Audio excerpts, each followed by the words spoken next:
Gracie Jean Gledhill is our daughter. She was a gorgeous baby, pink, beautiful, and that's kind of the trick, the mean trick I call it, of a heart defect. It's because these babies look perfect. She was 4 days old and they took her in for an open heart surgery.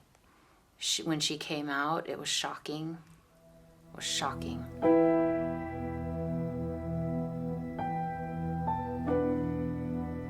Yes, she had come out and they weren't able to close her cavity, so they'd left a stent in there to keep it open. So it had been touch and go, and we'd spent so much time by her side and with the emotions of the delivery and all of that, that we kind of snuck away for just a few hours, and we're kind of exhausted. And I was deep asleep. I think Michelle was too, and I just heard something that told me to wake up and go check on Gracie. When I went there was multiple doctors, multiple nurses. Everyone was kind of a hive of activity. We were basically told it doesn't look like she's going to make it through the night and you should go get your wife. Her heart had stopped, so they were performing CPR on her actual heart because they can't close the babies up after surgery because of the swelling. They leave their chest open with a patch over the top of it for a few days. And they were literally doing CPR on her little tiny heart for, was it 45 minutes? Until they could get her hooked up to the heart and lung bypass machine, which was called ECMO. And then throughout the next few days, they would they called it a trial, they would trial her down, they would turn the machines down to see how she would perform on her own. And every time they trialed her down, she failed. And then they'd give it a couple of days and try it again. And then we were on, I think, day 10, and they basically said, we're done, we need to take her off of this. You know, it's not meant for a long-term thing. It's meant for a short-term thing where they bounce back and come back. And so she had failed all of those other trials, and none of the doctors led us to believe that she was going to live. They said no baby had ever come off ECMO after that many days. So after the second trial, the doctor shook his head, put his hands in his head like this, and he was just distraught. And he basically wanted to pull the plug right then. Like there's no hope. There was zero hope. And so we'd already brought the family in to say goodbye on the previous trial. And so on this last trial, it was already a foregone conclusion that this was goodbye. That once the machine stopped working, that her heart just didn't have what it would take to beat on its own.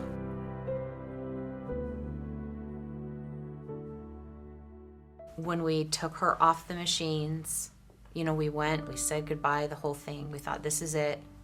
I remember sitting in those chairs outside of her ICU room, because we're not allowed inside the room, so we were sitting outside, and it was literally just an out-of-body experience. Like you're just holding your breath.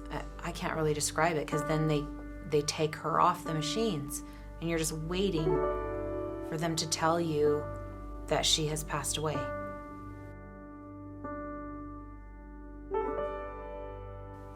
And they'd given us a time frame of about 45 minutes from when they stopped the ECMO. And Michelle at the time was still trying to pump so she could nurse. And it had gotten to the point for her where she just had to go pump. So we were holding her hand. At that point, we didn't care about the rules. So I walked in, I just grabbed her hand. I wasn't going to move away from her side. And I was just giving her words of love and encouragement. And I told her, we want you in our family. We're all in. We love you. We support you. But you've got a Heavenly Father who loves you, and He wants you back with Him too. And either place, I promise you, you'll have a loving Father. And those were my words to her so that she could feel free. And I don't know how all this works, but I wanted her to know that I knew that she had a loving Heavenly Father who had open arms, and I am a loving Father with open arms, and so that she would be safe in either place. So I called Michelle, told her to come down, that it was that time. And Michelle came over, and we're watching the machines, and it's like you're watching kind of this play out on the bips, and each machine is tied to different parts of her anatomy so that you can kind of monitor everything that's happening. And the time frame is now probably 45 minutes, and the doctor comes in and starts yelling at the nurse and says, "What did you give her? What did you inject into her?" And the nurse was like, I haven't done anything.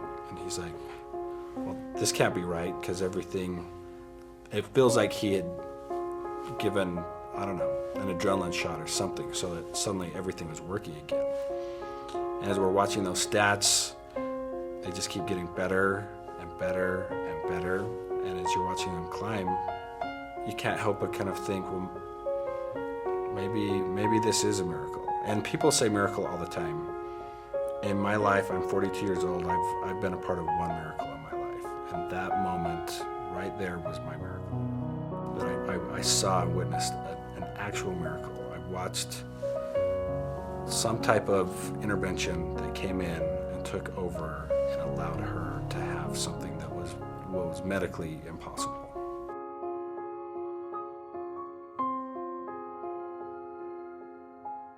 When you're going through something like that, your ability to just have, maybe this works, maybe this doesn't, in those moments in your life,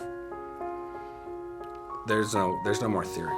You either believe it or you don't, and you have to know why you believe it. So for me, I believe that I do have a loving Heavenly Father. I believe that Gracie has a loving Heavenly Father, and I believe that no matter what was going to happen, that we wanted to have her part of our family.